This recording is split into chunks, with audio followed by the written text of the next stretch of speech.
લોકો માટે મારે એક ઉદાહરણ બનવું છે, લોકો માટે પ્રોત્સાહનનું કારણ બનવું છે. જીવનમાં બીજું કંઈ થાય ન થાય, મારે બસ હંમેશા લોકોના મદદનું કારણ બનવું છે. જીવનમાં બીજું કંઈ મળે ન પણ મળે, આમ જ લોકોના હસવાનું કારણ બનવું છે. જીવનમાં સમય આવે સારો કે ન આવે, બીજાનો સારો આવે એનું કારણ બનવું છે. મને જે જ્ઞાન મળ્યું તે લોકોને આપીશ, લોકોને તે મળે તેનું કારણ બનવું છે. મને નથી મળ્યું તે લોકોને મળે એનું કાયમ મારે સરસ મજાનું કારણ બનવું છે. મારા શબ્દથી તમને મળ્યું કંઈ તે જોઈ મારે તમારી ખુશીનું એક કારણ બનવું છે. મારે તમારી ખુશીનું એક કારણ બનવું છે. હું ઇંગ્લિશ લિટરેચર જોઉં છું, જીપીસી બી અમારું જ છે. તમારા કાવ્યમાં મેં જોયું કોઈકને ક્યાંક શોધતા લાગો છો. મીઠી કોઈને કમ્પ્લેન્ટ છે, એટલે કહેવાય ને કે મીઠો કોઈને ઠપકો છે અને કોઈને આપી દેવાની વેદના પણ છે. સો મીઠો ઠપકો કોને છે? આમાં એવું છે કે અમે જે પણ વિષય ઉપર લખ્યું છે એ અનુભવીને અને જાણીને લખ્યું છે. મતલબ કે કોઈ એવું હોય કે કોઈ ઇન્સિડન્ટ બન્યો હોય અમારી સાથે, તો એ વિષય અમે વિચારીને પછી એને અમે અમારા શબ્દોમાં ઢાળવાનો પ્રયત્ન કર્યો છે. એવું છે કે આપણે ઘણા બધા લોકોનું ઘણું બધું જોતા હોઈએ અને એના લાઈફ પરથી આપણે કંઈક શીખતા હોઈએ, તો મેં એ વસ્તુઓને શબ્દોમાં ઢાળી છે. એવી રીતે આમાં બધું છે. કોઈ પર્ટિક્યુલર એક વ્યક્તિ માટે આ નથી, એટલે બધાનું લઈને કવર કર્યું છે. ક્યાંક ને ક્યાંક એવું છલકાય છે કે આપણે ઇમેજિંગ કરીએ છીએ, વિઝ્યુઅલાઇઝ કરીએ છીએ કે તમે ધારી લીધું છે કે કાશ કે તમારું કાવ્ય કોઈને શોધતું બતાવે છે અને એ નથી તો એના વિશે તમારી થોડી મીઠી કમ્પ્લેનો છે કે તો એ તમે વિઝ્યુઅલાઇઝ છે કે રિયલ એવું? એ વિઝ્યુઅલાઇઝેશન છે. કાશ આવું કોઈ વ્યક્તિ હોત જીવનમાં કે જેને અમે શોધીએ. આ વિષયમાં પ્રકાશ નહીં પાડે. તમે વાંચી ન શકો એવો તો મેસેજ નથી બનવું મારે, તમને ગુસ્સો આવે એવી તો મસાલ પણ નથી બનવું મારે. ચિંતિત મનથી તમારે સતત મારું વિચારવું પડે એવા કામોનું કારણ ક્યારેય નથી બનવું મારે. તમારો સાથ ક્યાં સુધી છે મારા નસીબમાં તે જાણવા કઈ જ્યોતિષ નથી બનવું મારે. હૈયાથી જરા હરખાઈને મારો સ્વીકાર કરેલો શબ્દોના ગૂંચવડાની તો આવતીકાલ નથી બનવું મારે. જેટલું મારા હકનું છે મને દઈ દેજો, ભૂલાઈ જાઉં એવી પ્રેમિકા નથી બનવું મારે. બેદાગ અને પ્રામાણિક બરોબરની મૂર્તિ છે જ આ તમારી સ્નેહલ, આક્રોશમાં આવીને મારા ગુસ્સાનો ભય બતાવનાર નથી ક્યારે બનવું મારે, નથી ક્યારે બનવું મારે.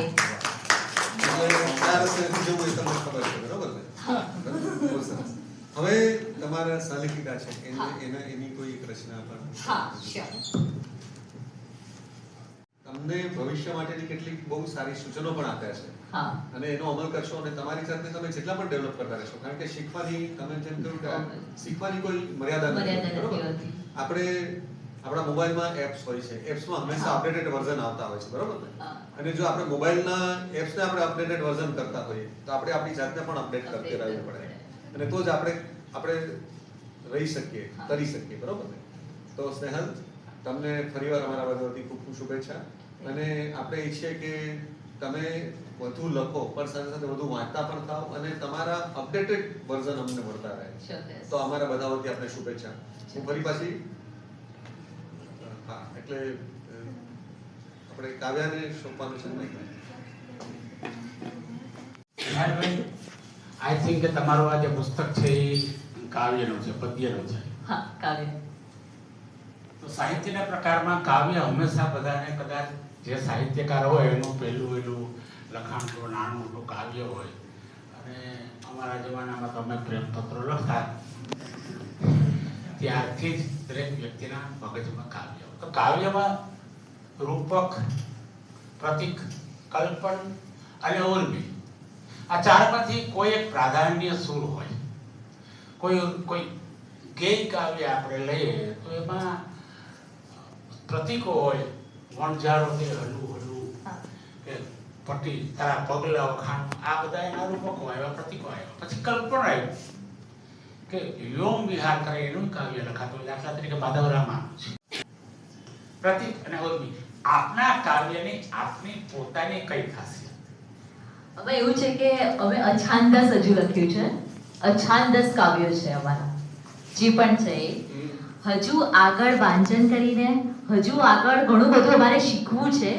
એ બધું શીખીને અમે અલગ અલગમાં પછી સ્પેશિયલ કંઈક કરીશું. અત્યારે અમે અછાંદસ વાળું જે લખ્યું છે એમાં છે.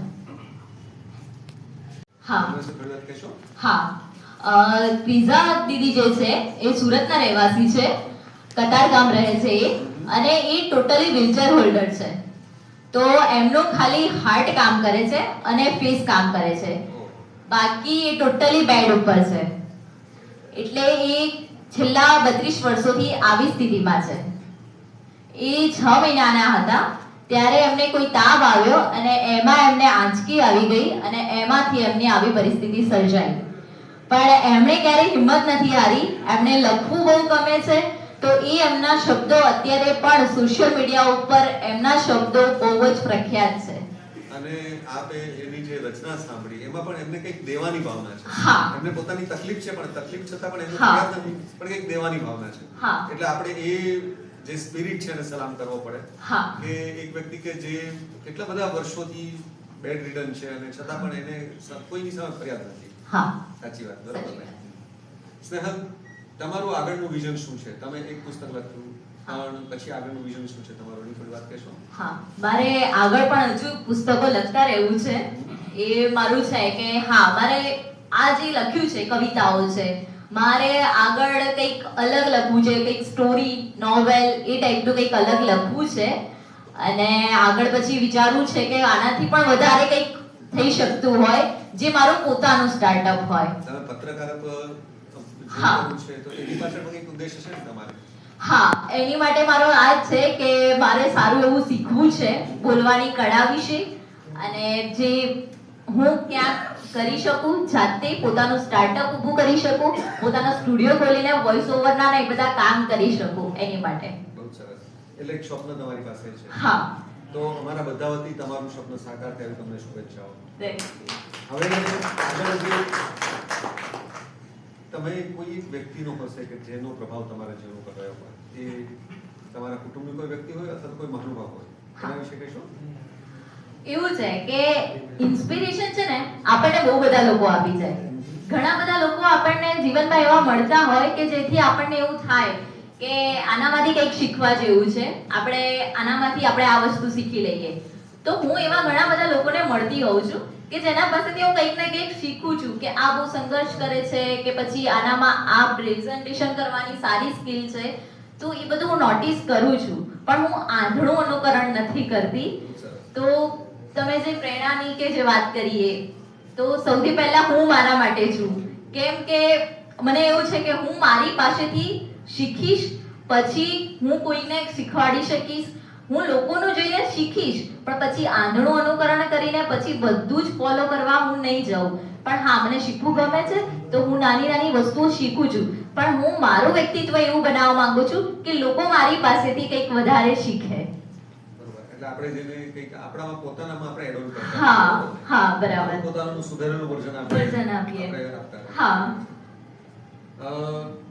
તમારા વિશે આપણી સાથે કિશનભાઈ છે. કિશનભાઈને પણ કંઈક કહેવું છે. હા. તો કિશનભાઈને આપણે સાંભળીશું. ચોક્કસ. કિશનભાઈ આવશો. લોકના નાથ, ત્રિલોકનાથ જ્યારે માઇક હાથમાં લે, તમને બહુ ઓછા લોકોને કદાચ ખ્યાલ હશે. એમણે બહુ ખાસું સાહિત્ય જગતમાં પત્રકારત્વમાં કામ કર્યું છે, ને ખાસ આકાશવાણીમાં પણ એમનું જોડાણ રહ્યું. એટલે એમનો અવાજ જો કદાચ તમારી ક્યારેક સાંજ એ તરફથી વીતી હોય તો કાને પડ્યો હશે. બહુ સિનિયર અને બહુ જબરદસ્ત અમદાવાદ ગુજરાતી બુક ક્લબને આપણને પ્રમુખ મળ્યા છે. માણસ ક્યારેય શરીરથી કદાચ દિવ્યાંગ હોઈ શકે, શરીરમાં કોઈ ખામી હોઈ શકે, પણ બેને અને એના મિત્રએ એ સાબિત કર્યું કે વિચારોથી આપણે દિવ્યાંગ ના હોવું જોઈએ. કારણ કે જો વિચારોથી દિવ્યાંગ હશું તો શરીર ગમે તેટલું મજબૂત હશે, ગમે તેટલી હાઈટ હશે, વજન હશે, શક્તિઓ હશે, પણ જો વિચારોમાં જ દિવ્યાંગતા હશે તો કોઈ પણ કામ નહીં થઈ શકે. એટલે આજે હું સૌથી વધુ અને ખાસ અભિનંદન તો એમના પ્રકાશકને આપીશ. કારણ કે ગુજરાતી સાહિત્ય જગતમાં જે સ્થિતિ પુસ્તકોની છે, કારણ કે અત્યારે આપણે દર ત્રીજો વ્યક્તિ એ કોકરોચ પાર્ટીનો મેમ્બર બની ગયો છે, એટલે કે એમને બસ જજ કરવું છે બધા, એક પ્રકારે ટિપ્પણી કરવી છે. એટલે પુસ્તકમાં આવું લખવું જોઈએ, આવું ના લખવું જોઈએ, આ શબ્દો હોવો જોઈએ, આ ફોન્ટ ના હોવો જોઈએ. આ પ્રકારના વાતાવરણમાં જ્યારે પ્રકાશક હાથ પકડે કોઈનો, ત્યારે ખૂબ ખૂબ અભિનંદન એમના પ્રકાશકને આપવા જોઈએ કે એમને પુસ્તક પ્રકાશિત કરવા માટે હા પાડી. એમનો તો સંઘર્ષ છે જ, એમને તો લખ્યું જ છે. અને એ જે કવિતાઓ તમે પસાર થશો તો 2-3 કવિતાઓ તો એવી છે કે જે તમને પોતાની જાત સાથે કનેક્ટ કરી દેશે. અહીંયા અમારા પેલા ડિપ્રેશન અગેન્સ્ટ ડિપ્રેશનના અમારા મિત્ર બેઠા છે, તો એમને વિનંતી કરીશ કે આ બધી કવિતાઓના પુસ્તકો તમે જ્યાં પણ આપી શકો ત્યાં પણ આપો, કારણ કે આ માણસને અંદરથી જગાડશે. અમારા ગાંધીનગરથી સાહેબ આવ્યા છે સ્પેશિયલ, એમને પણ ખૂબ ખૂબ અભિનંદન કે તમે અહીંયા આવ્યા. અમારા મુરુકભાઈ એમના આશીર્વાદ પણ છે બધી રીતે. આ બુક ક્લબ એમનેમ નથી ચાલતું, આ એસીમાં આપણે એમનેમ નથી બેઠા, એટલે તન મન ધન બધું જ જોઈએ. પણ ખાસ જે વિનંતી આપ સૌને છે, ગુજરાતી બુક ક્લબ નો દ્વાર હંમેશા આપના માટે ખુલ્લા છે. આપ કંઈ પણ આપની પાસે વિચાર હોય તો આપ લાવી શકો છો. એ વિચારને આપણે આ મંચ આપીશું અને એના માટે જ આ ગુજરાતી બુક ક્લબ છે. આજના દિવસે આપ સૌને ખૂબ ખૂબ અભિનંદન કે તમે અહીંયા ઉપસ્થિત રહ્યા. તમારો ખૂબ ખૂબ આભાર. અને બેન ફરી એક નવું પુસ્તક લઈને આવે અને હવે નેક્સ્ટ ટાઈમ ગાંધીનગરમાં એનું વિમોચન થાય એવી વિનંતી.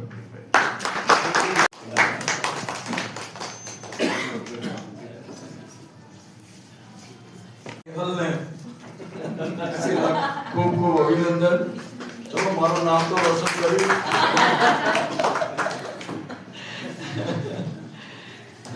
પહેલા બેને શરૂઆતમાં જણાવ્યું કે કર્મા ફાઉન્ડેશન શું કરે છે, કેટલી પ્રવૃત્તિઓ કરે છે. એમાંની એક મહત્વની પ્રવૃત્તિ એટલે ગુજરાતી બુક ક્લબ.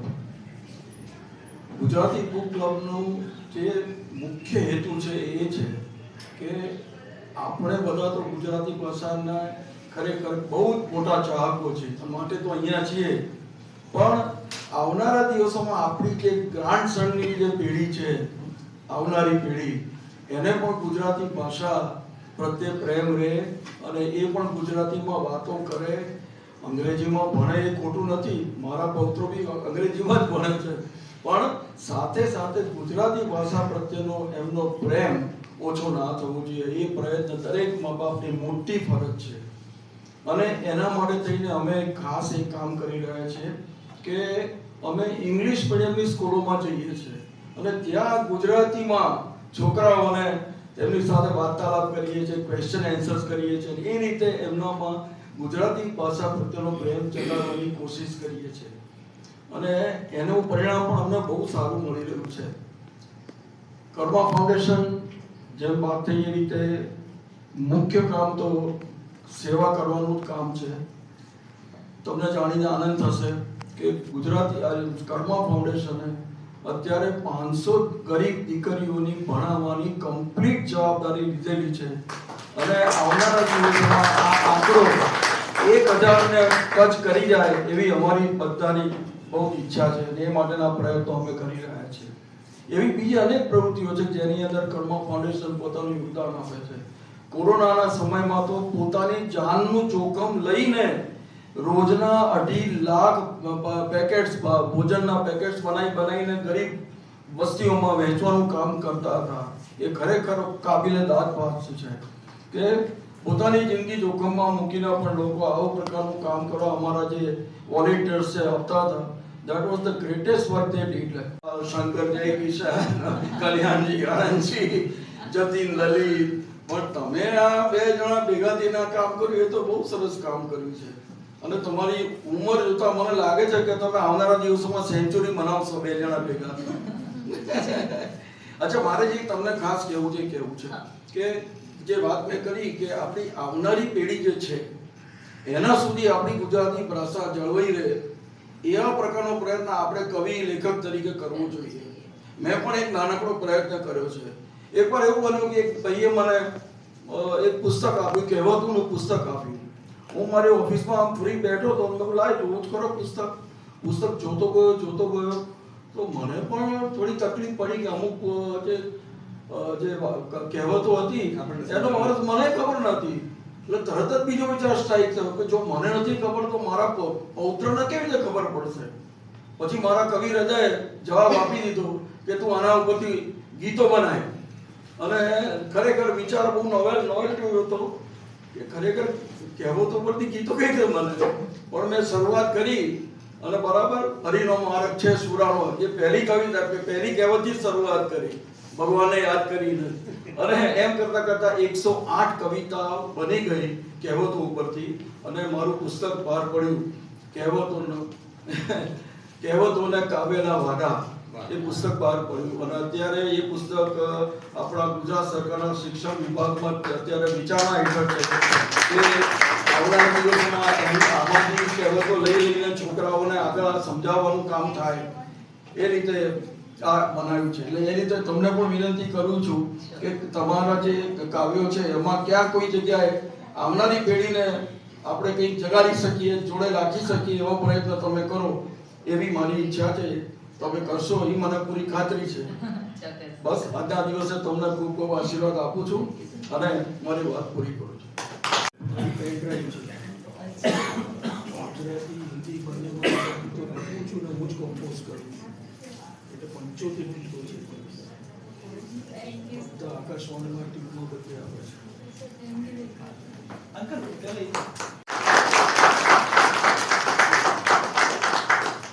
બેંકમાં છે એ 1236 આપ ગમે ત્યારે આવી શકો છો. કોઈ પણ ફિલ્ડમાં જવું છે, કારણ કે હું કાઉન્સિલિંગ પણ કરું છું અને કોઈ પણ ફિલ્ડમાં કોઈ પણ દીકરીને જવું છે કે ભાઈને જવું છે તે can come down to my place અને એ લોકો આવે જ છે અને એ લોકોને ખૂબ જ રાહ બતાવું છું. તો ખૂબ ખૂબ આભાર આ બધાનો. અને ખાસ તો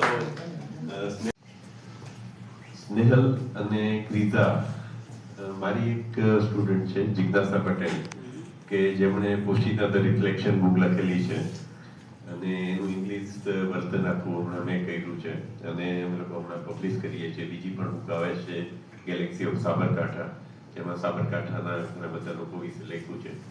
એટલે મારા બાળપણની વાત કરું તો તે જેમ કીધું ને કે મેં વાંચન ઓછું કર્યું છે અને લખ્યું જ આવ્યું છે. તો તને એટલું જ કહેવાનું કે મેં મારા જીવનમાં કદાચ 1 લાખ ઉપર પુસ્તકો વાંચેલા છે. હું તારા જેવડો હતો ને જ્યારે 12મા ધોરણમાં ત્યારે 50,000 ઉપર પુસ્તકો વાંચેલા. એટલે વાંચીશ નહીં ને તો ભાષા ઉપરની પકડ છે ને એ મજબૂત નહીં થાય. એટલે વાંચન તો ખૂબ જ કરવું જોઈએ. અને તારા પાસે ખેલકૂદ, અમારી પાસે તો કેટલી બધી પ્રવૃત્તિઓ હતી કે અહીંયા રખડીએ ને વા રખડીએ ને આ રમીએ ને ઓલું રમીએ. પણ તમારા પાસે હવે આજના બાળકો પાસે પણ મોબાઈલની ગેમ જ છે, બહારનું રમત તો બંધ થઈ ગઈ. તો વાંચન જેટલું બી મળે ને, જેના ઘરમાં એક સુંદર લાઇબ્રેરી નથી તો એ ઘર બરોબર. એટલે દરેકના ઘરમાં અહીંયા જેટલા પણ હાજર છે કંઈક પણ મળે ને, તમને પૈસા મળે, કંઈક પણ ગિફ્ટ મળે, પપ્પા પાસેથી, મમ્મી પાસેથી કંઈ પણ સમય મળે, આપણા પાસે આપણા પોતાના પૈસા કંઈ મળે તો પુસ્તકો વસાવજો. અને પુસ્તકથી સારો મિત્ર કોઈ નથી એ કહેવાય જ છે. તો હવે તને ખાલી મારે એટલું પૂછવું છે કે જે બીજું પુસ્તક તારે લખવું છે એ તારે ક્રિઝા સાથે ભાગીદારીમાં લખવું છે કે એકલા લખવું છે? પહેલો પ્રશ્ન. મારું એક ઓલરેડી પુસ્તક આવી ગયું છે, શ્વાસોની સાહીથી. શ્વાસોની સાહીથી મતલબ શું થાય? શ્વાસો મતલબ જે અનકહી વાતો છે જે આપણે કોઈને કહી નથી શકતા એ લાગણીઓને મેં વાંચા આપી છે. અને આ પુસ્તક એ વાળા પુસ્તકમાં મેં બધું ઉમેર્યું છે. એટલે એ તારું સોલો તારું પુસ્તક? હા, મારું સોલો બુક છે. અને ક્રિઝા સાથે ફરીથી કોઈ પ્રોજેક્ટ છે તારો ચાલુ છે અત્યારે? ક્રિઝાની પણ અલગથી બુક આવે છે? હા, ક્રિઝા દીદીની પણ અલગથી બુક આવે છે. એમનું સોલો પણ આવી ગઈ છે. એનું નામ છે પ્રેમનું સફરનામું. હા, એ સોલો બુક આવે છે કારણ કે મેં પ્રસ્તાવના આપી છે એટલે મને ખબર છે. એટલે હવે તમે બંને સાથે એટલા દૂરથી જ્યારે કોમ્યુનિકેટ કરતા હતા તો એ કેવી રીતે કરતા? ફોનથી. સૌથી વધારે ફોન પર. કોલ કોલથી. અચ્છા, એટલે ક્રિઝા વાત કરી શકે છે. હા હા. સરસ. હવે પછીનું જે પુસ્તક બનાવો ને હા, એ તમે હજી પણ એક સાથે પુસ્તક બનાવો. હા, એવી એ વિચારણા ચાલે છે. બધા એક જોરદાર તાળીઓ આપો બેનને. ક્રિઝાબેન અહીંયા હાજર નથી, તો હા. ક્રિઝાબેન વતી પણ હું એટલું કહીશ કે તમે બંને એક સરસ મજાનું પુસ્તક, ચોક્કસ. અને એ પુસ્તક છે ને, હું થીમ આપું છું તમને, હું કઈ બીજું વધારે નથી કરતો, કારણ કે લોકો મને એમ કહે છે કે તમે આટલા બધા પુસ્તકો, કારણ કે મેં લગભગ 10-15 પુસ્તકો તો સંપાદન કરી દીધા અને બધાના અત્યારે પણ એડિટિંગ પણ કરી આપું છું, અને કોઈ ચાર્જ નથી લેતો. ફ્રીમાં કોઈ નવો લેખક આવે, લેખિકા આવે તો હું કરી આપું છું, બરોબર.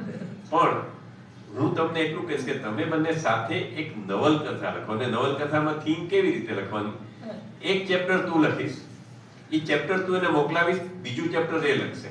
બસ એવું ચાલે જ છે ઓલરેડી. વેરી ગુડ, એક્સલન્ટ, જોરદાર, સારું. તો ખૂબ ખૂબ શુભેચ્છા, ખૂબ ખૂબ આગળ વધો, અને આવી નવી બુક સાહેબના જે કર્મા ફાઉન્ડેશન અને અહીંયા જે મહાનુભાવો છે, ભાઈ પણ ગુજરાતી બુકને ખૂબ જ આગળ લઈ જાય છે, તો બધાને ખૂબ ખૂબ અભિનંદન કે આપણી માતૃભાષાને ખૂબ જ તમે આગળ લઈ જાઓ, અને ખૂબ ખૂબ શુભેચ્છાઓ. ડોક્ટર પરિમલભાઈ, આપનો પણ આભાર. અને આપે જે વાત કરી એ આપણે બધાએ યાદ રાખવા જેવી છે કે વાંચન વગર વિકાસ શક્ય નથી. અને આપણે એક વખત તમે વિચાર કરો કે આપણે અહીંયા બેઠા છીએ ને આપણે તો હિમાલય પર પુસ્તક વાંચીએ છીએ, તો આપણે એ દુનિયામાં પહોંચીએ છીએ, અને પુસ્તક આપણને ક્યાં ક્યાં લઈ જાય છે. અને પુસ્તકો વગર, એટલે ગુજરાતીમાં અમે જ્યારે નાનપણમાં હતા તો અમને એક વાક્ય કહેવામાં આવેલું કે વાંચો, વિચારો, વાગોળો અને પછી વ્યક્ત થાઓ. જો તમે પહેલા વ્યક્ત થવાનો તમારો ગોલ હશે તો તમે સારા વ્યક્ત નહીં થઈ શકો, પણ પહેલા ખૂબ વાંચો, પછી એના ઉપર વિચારો, અને એને ખૂબ એની ઉપર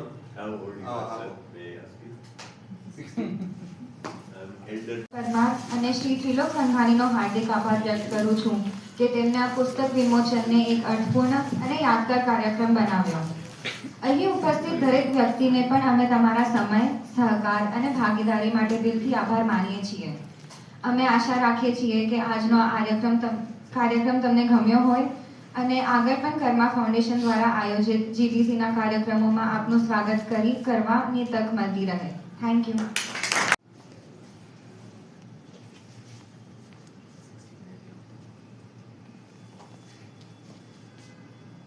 Smile, everyone.